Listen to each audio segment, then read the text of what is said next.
Hello guys, in this video I'm going to show you how to set your country and region in the Temu app. First, let's open up the app. Here it opens up in the home menu. From here we just go into the U menu. Then in the top right corner tap on settings.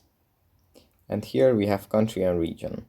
We tap on this and here we can select our country from where we are using the app. And it's going to change the language of the app as well, not just the region. So for example, if we select Germany as our country, we can confirm this by tapping on switch to Germany, this selection. But yeah, that's pretty much it for this video. Hope it was helpful for you guys, and I'll see you in the next one.